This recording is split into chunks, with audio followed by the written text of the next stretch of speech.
Bonjour à tous, c'est Claire et bienvenue dans cette vidéo où je vais vous présenter le tarot des druides de Philippe et Stéphanie Cargom, qui est un tarot qui est publié chez Vega. Alors c'est un tarot qui a été créé il y a longtemps, qui a été traduit il y a un petit moment aussi, qui est régulièrement réédité. Et donc j'avais envie de vous le montrer parce que je l'aime beaucoup déjà.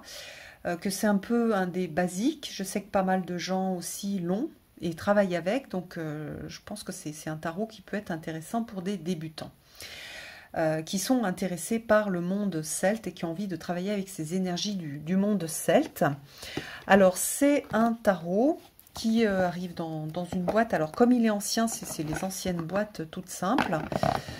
Voilà, avec un carton plus fin que ce que l'on peut voir aujourd'hui. On a des très grandes cartes qui sont de la taille des cartes oracles, avec une présentation et des tours à chaque fois. J'aime beaucoup la police d'écriture qui a été utilisée pour écrire le nom des cartes dessous. Le dos est super basique, le carton est, vous voyez, c'est aussi un carton assez basique, mais c'est vraiment un jeu qui vaut la peine, où il y a eu un joli travail qui a été fait par Philippe et Stéphanie Cargom sur cette idée de druidisme, et vous allez voir qu'il y a pas mal de choses dans le tarot. Alors, on a un guide, un petit guide avec des choses écrites en petit. Donc on va avoir une présentation un peu originale, c'est-à-dire d'abord il nous présente les mineurs et après les majeurs. Dans l'introduction, l'auteur parle, enfin les auteurs parlent du druidisme, de la Wicca. Donc on est sur le travail, sur un travail basé sur les traditions celtes, sachant que les traditions celtes, on a surtout des traces qui viennent de l'île de la Bretagne. On a peu de choses sur le territoire gaulois qui sont restées, donc c'est intéressant parce que on vient du même peuple, en fait, il y a les mêmes origines. Donc c'est aussi inspirant pour des personnes qui ont des ancêtres des territoires de tout ce peuple celte qui a habité l'Europe pendant pas mal de temps et qui a pas mal bougé aussi. Donc là, il y a une présentation de toutes les sources d'inspiration.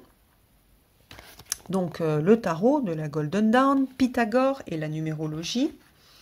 L'histoire de Taliesin et de Kéridwen, donc ça c'est super intéressant, j'aime beaucoup, et on va le retrouver essentiellement dans les cartes de l'arcane majeur. On a quelque chose sur l'alchimie, ensuite le cycle des saisons et le mystère du temps.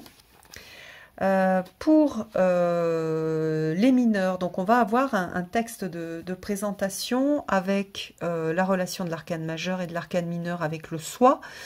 Donc on va avoir les 4 suites et l'arcane majeur pour la 5e partie des éléments. Donc on a bien sûr le feu, l'eau, l'air et la terre, mais on a aussi l'esprit ici, donc qui va s'exprimer à travers les arcanes majeurs.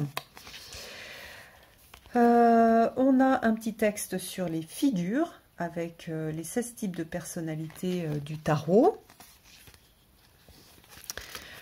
Et puis, les lames numérotées, les figures et les 3 clés d'interprétation, des listes de mots-clés associées à l'arcane mineur. Donc voilà, les princesses, les princes, les reines, les rois, la signification donc, du 1, du 2, du 3, du 4, etc. Ça peut aider à retenir les interprétations.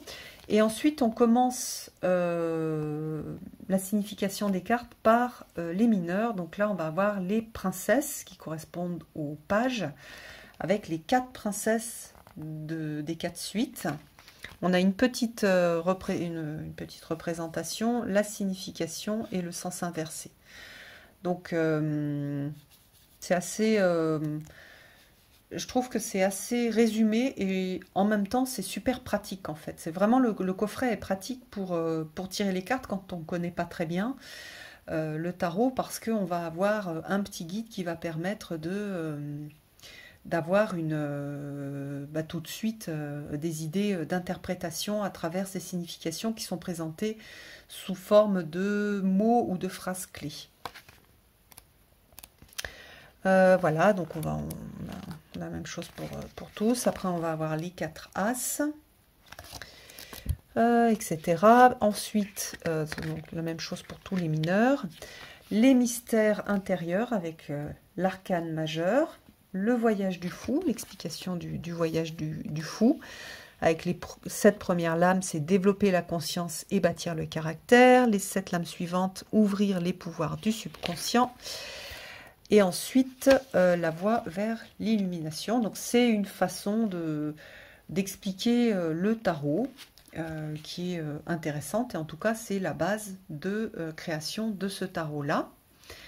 Donc, on a une petite chose sur l'histoire du fou.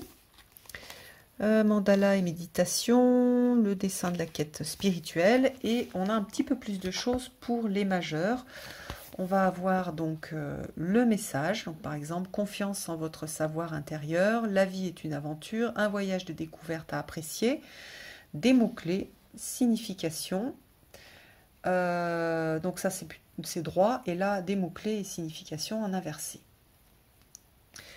Donc voilà, et ça pour toutes les cartes.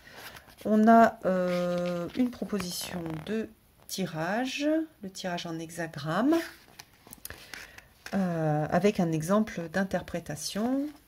Voilà, donc ça je trouve ça super intéressant. Et puis voilà, donc un livre court mais super pratique comme petit guide d'accompagnement, enfin même qui un peu plus que le petit livre blanc qu'on a l'habitude de voir, mais qui va permettre de pouvoir utiliser le jeu quand on n'est pas trop sûr de la façon d'interpréter les cartes.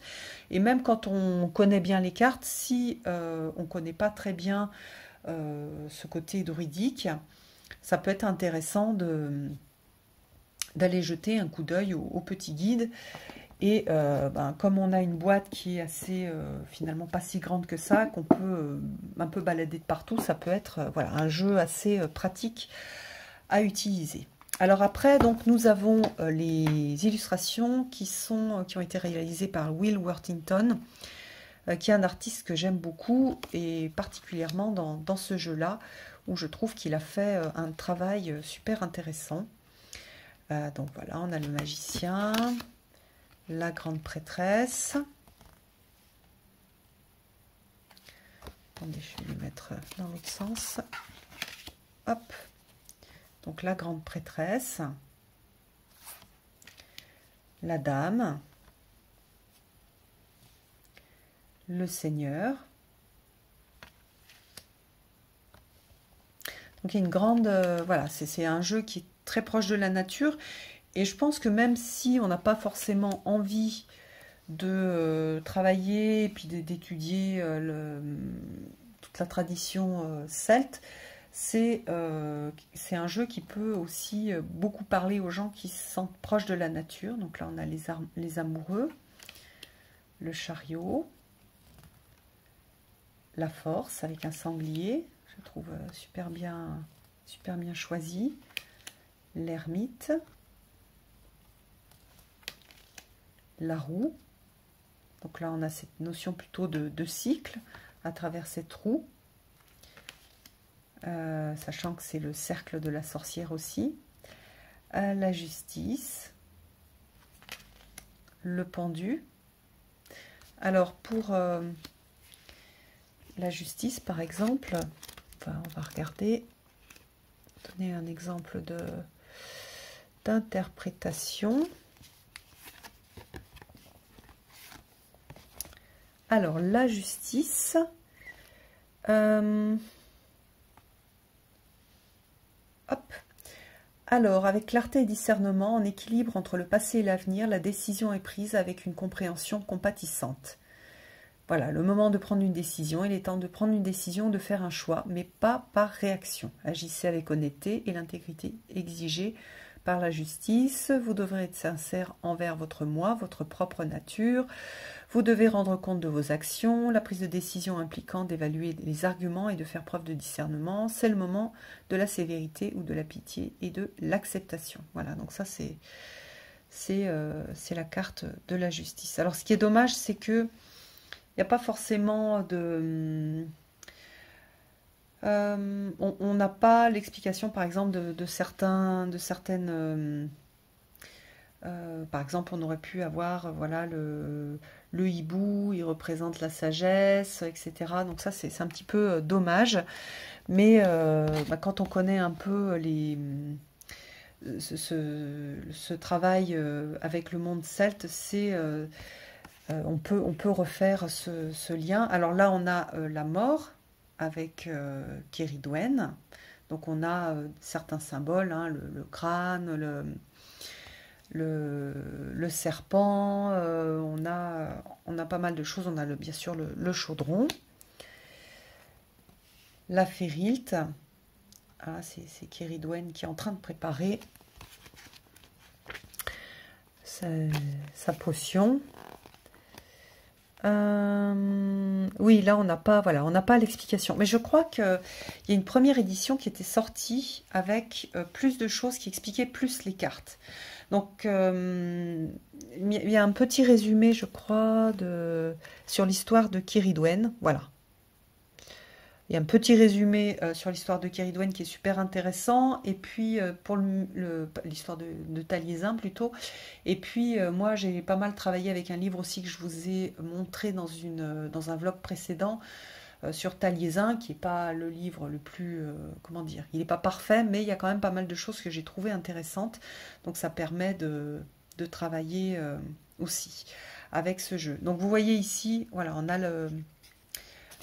a l'explication de ce mot, férilte, donc dans les livres des alchimistes mystiques appelés férilte.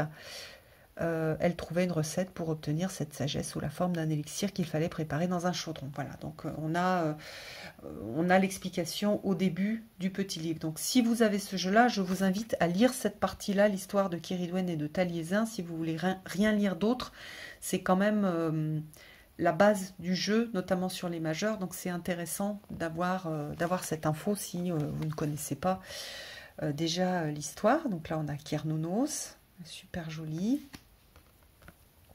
La tour, l'étoile plus traditionnelle, la lune, le soleil. Donc c'est un jeu qui a été créé sur la base du Rider-Waite. Hein. La Renaissance et puis le monde. Plus classique, hein, le monde, vraiment traditionnel ce monde. Et puis ensuite, donc on a les suites justement qui ont été renommées. Donc les bâtons ont été renommés baguettes, mais on reconnaît bien le bâton.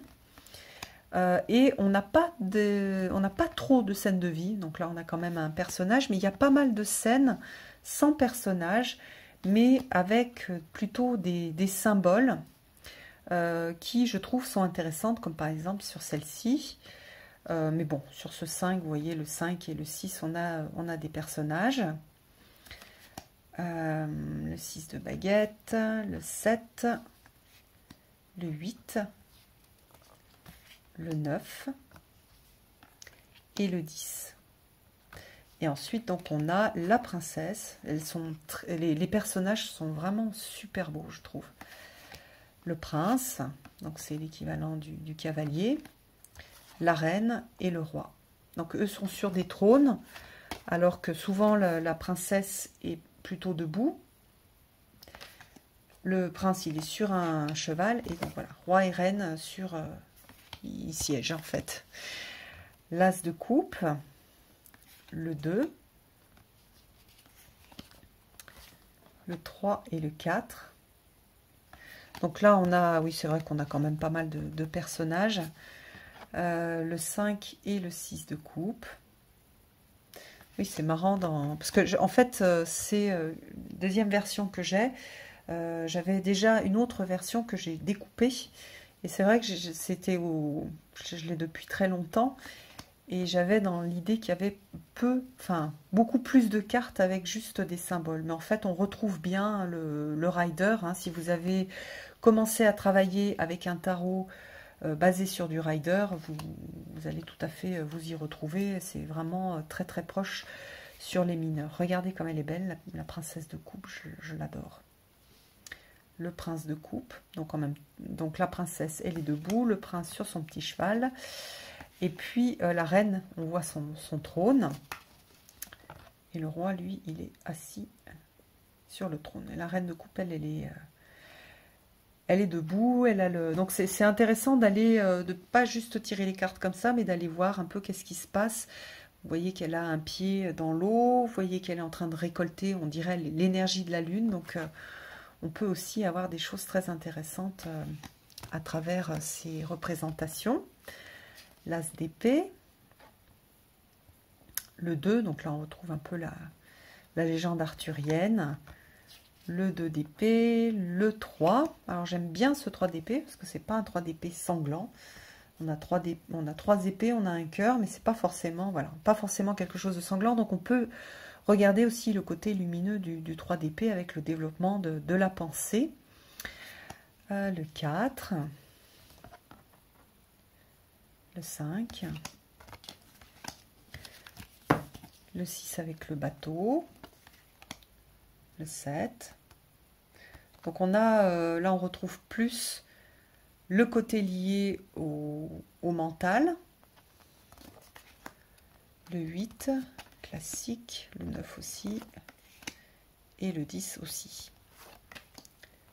La princesse qui est debout, le prince sur son cheval, et puis la reine et le roi sur leur trône. Donc on a, ce que j'aime bien aussi dans ce jeu-là, c'est qu'on sent en fait le monde celte avec la façon de s'habiller, la façon d'être et de vivre en fait dans cette période-là, alors que en fait il y a peu de jeux avec des représentations de ce type-là. Il y a souvent des choses qui sont plus moyenâgeuses. Donc voilà, le 4 de Pentacle, le 5, regardez comme il est beau.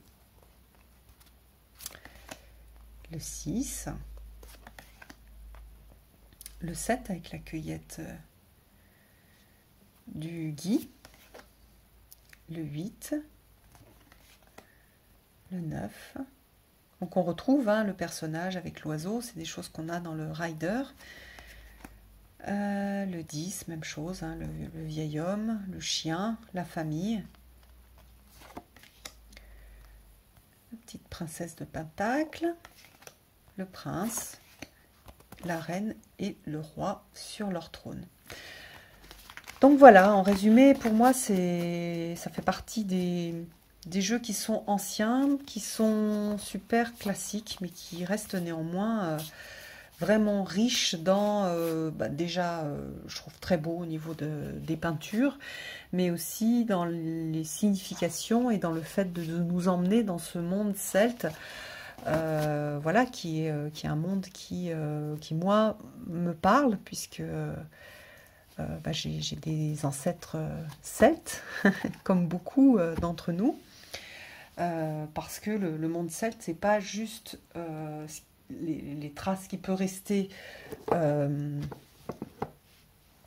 notamment sur l'île de Bretagne, mais tout le monde gaulois était celte, et puis toute une partie aussi de la Suisse, de l'Italie. Enfin, ce peuple celte a énormément voyagé, et donc on retrouve des traces de la pensée celte un petit peu de partout, et notamment dans les villages en France, par exemple en Savoie, en Haute-Loire, etc., dans des endroits assez isolés où on retrouve aussi cette sensibilité. Et puis aussi comment dire, par exemple, la façon de concevoir la société, même d'aujourd'hui, elle est très influencée par la pensée celte. Donc on est dépositaire de cette pensée celte. Et je trouve aussi que c'est un jeu qui est chouette parce qu'il est en lien avec la nature. Et donc je trouve que c'est intéressant aussi dans cette idée de revenir, de retrouver nos liens avec la nature, d'utiliser un jeu de ce type-là. Voilà, je vous embrasse tous et je vous donne rendez-vous pour une prochaine vidéo. À bientôt!